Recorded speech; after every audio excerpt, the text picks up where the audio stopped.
நாட்டுல இருந்து எப்படி இவங்க வந்து மது வகைகளை, உயர்ந்த ரக மது வகைகளை கொண்டு வந்திருக்காங்க அப்படிங்கிறதுக்கு. இந்த ஆம்பரா ஜாறுகள் பத்தி நமக்கு சங்க இலக்கியத்துல பல ஆம்பரா ஜாரும் சொல்ல முடியாது, இதன் தேரல் பத்தி, அதாவது மணக்கமிழ் தேரலை உண்டு மகிழ்வாயாக என்று அரசர்களை பாடுற புலவர்கள் வந்து என்ன சொல்றாங்க, அவங்கள வந்து மணக்கமிழ், அதாவது நல்ல வாசனை தருகிற தேரலை வந்து உண்டு மகிழ்வாயாக எனவும், தன்கமிழ் தேரல் மடுப்ப மகிழ் சிறந்து என்றும், நாரரி தேரல், நாரரினா வாசனை மிக்க நல்ல இனிமையான தேரல் மாந்தி மகிழ்ந்து சிறந்து என்றும் பாடுகின்றனர். இதை யார் சர்வ் பண்றாங்க தெரியுங்களா? யார் அவங்களுக்கு எல்லாம் வந்து கொடுக்கறாங்க அப்படின்னா ஒண்டொடி மகளிராம்.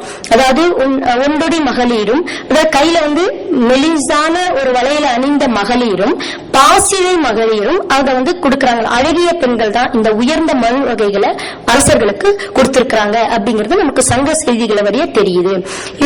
அதிலிருந்து இதை பொற்களங்களை, இது வந்து ரோம் நாட்டிலிருந்து தெரிவிக்கப்பட்ட ஒரு மதுக்களம், மது அப்படிங்கறதுனால இது வந்து பொற்களங்கள் வழங்கப்பட்டிருக்க கூடும் என்று தெரிகிறது. ஆனா இதை கொண்டு வந்த கண்டெய்னர் எது அப்படின்னா இந்த ரோம் நாட்டு ஆம்பரா ஜார்ஸ் தான், அதுதான் ஆம்பராக்கள் தான். இம்மது வகைகள் எத்தகைய கலன்களில் கொண்டு வரப்பட்டன என்பதை குறித்த எந்த குறிப்புகளும் இந்த இலக்கியங்களில் காணப்படவில்லை. இத்தகைய மதுக்கலங்களை பற்றி அறிய நமக்கு சான்றாக திகழ்பவை அகழாய்வில் கிடைக்கும் தொல்பொருட்கள் தான். ஆனால் இவ்விலக்கியங்கள் யவனத்தேரல் எனப்படும் மது வகைகள் நல்ல குப்பிகளில் நறுமணம் கமிழ்ந்து குளிர்ந்து இருந்ததாக தெரிவிக்கிறது. அரிக்கமேடு, கரூர், காவிரிப்பூம்பட்டினம், காஞ்சிபுரம், வசவசமுத்திரம், குடிநாடு, திருக்கோளூர் ஆகிய இடங்களில் நடைபெற்ற அகழாய்வுகளில் ஆம்பரா எனப்பட்ட யவன மதுக்கலங்கள் உடைந்த பகுதிகள் அதிக அளவில் கிடைத்துள்ளன. ஆம்பரா வந்து மிகப்பெரிய ஒரு சேமிப்பு களம். இது ஆம்பரா துண்டுகள். இதுதான் வந்து இந்த ஆம்பரா எப்படி வந்தாங்க அப்படிங்கிறதுக்கு இந்த டபுள் ஹெட் கை ஹேண்டோட இருக்கிறது. சோ இந்த ஆம்பரா மிகப்பெரிய அளவிலான சேமிப்பு களம். கிரேக்க மொழியில் வந்து ஆம்பி என்றால் இருபுறம் எனப்படும். இருபுறமும் கைப்பிடன் கூடிய மட்கலங்கள் ஆம்பரா எனப்பட்டது. எந்த விதமான வேலைப்பாடுகளும் இன்றி மிகவும் கனமான உட்புற சுவருடன் கூடியது. வெளியில் மஞ்சள் அல்லது இளஞ்சிவப்பு வண்ணத்தில் இருக்கு. இந்த படத்துல நீங்க பார்க்கலாம், இருக்கு, இளஞ்சிவப்பு வண்ணத்தில் காணப்படுகின்றன. சக்கரத்தால் வணையப்பட்ட இக்களத்தின் கழுத்து பகுதி குறுகியும், வாய்ப்பகுதி, அந்த படத்துல ஒரு ரோம் நாட்டு மதுக்குடைகள் ஒரு படம் இருக்கு, அதுல பார்க்கலாம், பருத்து கீழ்ப்பகுதி கூர்முனுடன் தரையில் புதைந்து இருப்பதற்கு வசதியாக இருக்கிறது. இவற்றில் மது வகைகள் ஆலிவ் ஆயில், இது நம்ம வெறும் தேரல் மட்டும் கொண்டு வரல, ஆலிவ் ஆயிலும் கொண்டு வந்திருக்காங்க.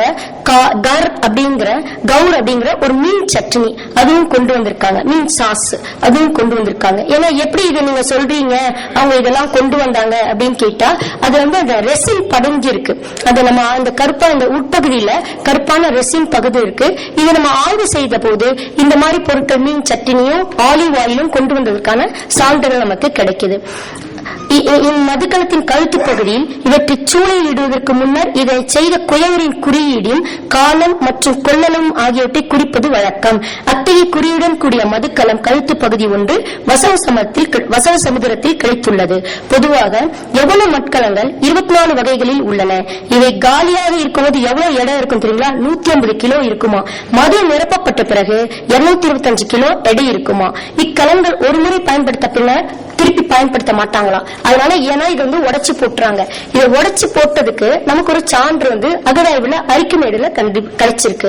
அரிக்கமேட்டுல கிடைத்துள்ள யவன மதுக்குடுவைகள் உடைத்தே கிடைத்துள்ளன. ஏன்னா நமக்கு அரிக்கமேட்டுல மட்டும் இல்ல, எந்த அகழாய்வுல கிடைச்சாலுமே எல்லாமே உடைஞ்சுதான் கிடைக்குது. மேலும் இத்துண்டுகளில் ரோம் நாட்டை சேர்ந்த போஸ்லனா என்ற காரைப்பூச்சி காணப்படுகிறது. இந்த குடுவைகள் மதுவை கொண்டு வரப்பட்ட பின்னர் உடைக்கப்பட்டு தரைப்பகுதிகளாக போடுவதற்கு பயன்படுத்தப்பட்டுள்ளன என அரிக்கமேட்டில் நடைபெற்ற அகழாய்வு மூலம் தெரிகிறது. ரோம் நாட்டிலிருந்து வந்த மிகப்பெரிய சரக்கு கப்பல் அரிக்கமேட்டில் நிற்பதற்கு ஏதுவாக போசனா கலவை கலந்த மதுக்குடுவைகள் உடைந்த பகுதிகளை கொண்டு கப்பல் தளங்களை அமைத்திருந்தனராம். இந்த மோசனா என்ற காரை தண்ணீரை தாங்கக்கூடியது. ஆகையால் கப்பல் தளங்களில் நீருக்கடியில் போடவும் தரைப்பகுதியில் இதனை பயன்படுத்தி உள்ளனர் என்பது அந்த அரிக்கமேட்டில் நடைபெற்ற அகழாய்ச்சி மூலம் நமக்கு தெரிய வருது. இவற்றில்தான் யவன திறன் கொண்டு வந்ததா அப்படிங்கிறதுக்கு நான் தான் சொன்னேன். இங்க வந்து நாங்க அந்த ரெஸ்டின் எடுத்து ஆய்வு செஞ்ச போது அது வந்து ஆலிவ் ஆயிலும் இதுவும் கிடைச்சிருக்கு அப்படின்ட்டு. சரி, இந்த மது குடுவைகள்ல இன்னும் இந்த ஆம்பரா ஜார்ல வந்து நம்ம தமிழ் எழுத்தும் பொறிக்கப்பட்டிருக்கு. அது நமக்கு வந்து ஒரு பெரிய சிறப்பான ஒரு செய்தி. எங்கன்னா ரோமானிய மது ஜாடியில் சிதைந்த பகுதி எகிப்து நாட்டில் செங்கடல் பகுதியில் பெர்னிகே அப்படிங்கிற ஒரு இடத்துல பிரிட்டிஷ் ஆராய்ச்சியாளர்கள் ஆய்வு செஞ்சிருக்காங்க. அந்த இடத்துல கிடைச்ச ஒரு இந்த ஆம்பரா ஜார்ல வந்து ஒரு எழுத்து இருக்கு. அதுல என்னன்னாக்க இந்த ஆய்வில் மதுஜாடியில் வந்து கிபி 1 நூற்றாண்டை சேர்ந்த தமிழ் எழுத்து பொறிக்கப்பட்ட ஒரு ஓடு கிடைச்சிருக்கு. என்ன தமிழ் எழுத்துனா ஆக்சுவலா 1 நூற்றாண்டுல தமிழ் பிராமி தான். அதுல என்ன எழுதிருக்கு அப்படின்னு சொன்னா கொற்றப்பூமான் அப்படின்னு பேர் எழுதிருக்கு. மேபி இந்த ஜார வந்து அந்த எடுத்துட்டு போன வணிகனுடைய பெயராகவும் இருக்கலாம், இல்ல அந்த ஜார வாங்கினவனுடைய ஒரு பெயராகவும் பொதிக்கப்பட்டிருக்கலாம். ஆனா இது வந்து நமக்கு ஒரு சிறப்பான செய்தி. என்ன சிறப்பான செய்தினா நம்மளுடைய அந்த நாட்டு ஓடுல நம்மளுடைய இது வந்து கிடைச்சிருக்கிறது நமக்கு சிறப்பான ஒரு செய்தி. சரி, இப்போ நான் வந்து இந்த மாதிரி நிறைய ஓடுகள் எல்லாமே கிடைச்சிருக்கு. அரிட்டேன் பாட்ரிஸ் எல்லாம் கிடைச்சிருக்குன்னு சொன்னேன், ரோமானிய காசுகளும் கிடைச்சிருக்குன்னு சொன்னேன். இப்ப நாம வந்து இப்ப இது ஒண்ணு காட்டுறேன்னா, இது வந்து சீன நாட்டுல இதே மாதிரி அரிட்டைன் மாதிரியே இருக்கிற ஒரு இது வந்து வச்சிருக்காங்க எக்ஸிபிட்ல. இது வந்து என்னுடைய பிரதர் வந்து சிங்கப்பூர்ல இருந்து அனுப்பி வச்சாங்க. இது என்ன பாத்தீங்கன்னா அவங்க என்ன போட்டிருக்காங்கன்னா, இது வந்து ரோம் நாட்டுல இருந்து வந்தது அப்படின்னு சொல்லுவாங்க. சோ இந்த ரோம் நாட்டுல இருந்து வந்தது வந்து இதெல்லாம் வந்து எங்க அழகன் குளத்துல அகராவில கிடைச்ச நிறைய பொருட்கள். இத நான் சொன்னேன் இல்லையா, நம்ம ரோமானிய காசுகள் கிடைச்சது அப்படின்னு சொல்லிட்டு. இது வந்து வசவ சமுத்திரத்துல கிடைச்ச 2 பக்கம் இருக்கிற ஜாரு குறியுடன் கூடியது. இது வந்து நான் சொன்ன ரோமானிய பாட்ரிஸ். இப்ப நம்ம வந்து ஒப்பேடுக்கு அரிக்கமேடும் அழகன்குளம் ஒரு ஒப்பாய்வு. இது இரண்டுமே வந்து கிழக்கு கடற்கரையின் வணிக நகரங்கள். வணிக தொடர்பு உண்டு என்பதற்கு பல ரோம் நாட்டு தொல்பொருட்கள் நமக்கு இங்க கிடைக்குது.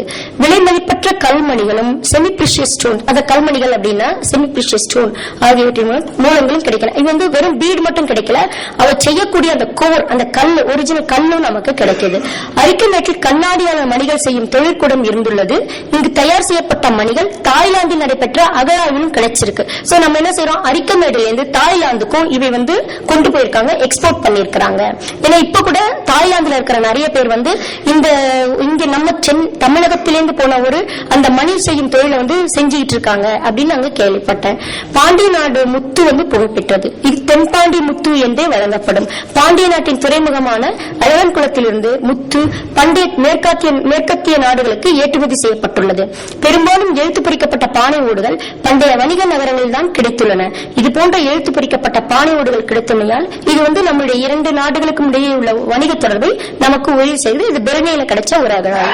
சரி, அப்புறம் வந்து இன்னொரு ஒற்றுமைகள். ரோம் நாட்டு வணிகர்கள் தங்களது பண்டங்களை கீழ் நாடுகளுக்கு, தாய்லாந்து, இலங்கை, சீனா, இந்தோனேஷியா அங்க போகணும் அப்படின்னு சொன்னாக்க இவற்றிலிருந்து தமிழகத்தின் வழியாக இருக்கிற இந்த எனவே தமிழகம் வந்து ஒரு எம்போரியமாக, சந்தையாக இருந்திருக்கு அப்படிங்கிறது நமக்கு இந்த தெரியுது. ஏன்னா இங்கேருந்து தான் வந்து நான் இப்ப சொன்ன தாய்லாந்துல கிடைச்ச அந்த மணிகள் வந்து இங்கேருந்து போனதுக்கு அடையாளம் இருக்கு. சங்க இலக்கியங்களில் 2 இடங்களில் பற்றிய நேரடியான குறிப்புகளோ செய்திகளோ இல்லை. ஆய்வாளர்கள் தாளமை குறிப்பிடும் பொதுக்கே எம்போரியம், சாலியூர் எம்போரியம் ஆகியவை முறையே அரிக்கமேட்டையும் அழகன்குளத்தையும் குறிப்பதாக கருதுகின்றனர். இக்கருத்து இவ்விடங்களிலிருந்து கிடைக்கும் தொல்பொருட்கள் மூலம் நமக்கு உறுதி செய்கிறது. இவை ஒற்றுமைகள். என்ன வேற்றுமை இருக்கு அப்படின்னு பார்த்தாக்க, அரிக்கமேடு அகழாய்வில் ரோமானிய நாணயங்கள் இதுவரை கிடைக்கவில்லை. நான் கிடைக்கவில்லைன்னு சொல்றேன், ஆனா இதுவரை கிடைக்கவில்லை. கிடைக்க வாய்ப்பு இருக்கா பார்க்கலாம். அங்க கிடைச்சது ராஜராஜனுடைய காசு மட்டும்தான். அழகன் குளத்தில் கிபி 4ஆம் நூற்றாண்டு வரையிலான ரோமானிய காசுகள் அகழாய்வு குறிகளில் கிடைத்துள்ளதால் இப்பகுதி வாணிபத்தில் ரோம் நாட்டுடன் கிபி 4ஆம் நூற்றாண்டு வரை சிறந்து விளங்கியது நமக்கு தெரிகிறது. அழகன்குளம் இலங்கைக்கு அருகாமையில் அமைந்துள்ளதால் கிபி 4ஆம் நூற்றாண்டு வரை இலங்கையுடன் தொடர்பு கொண்ட சிறந்த நகரமாக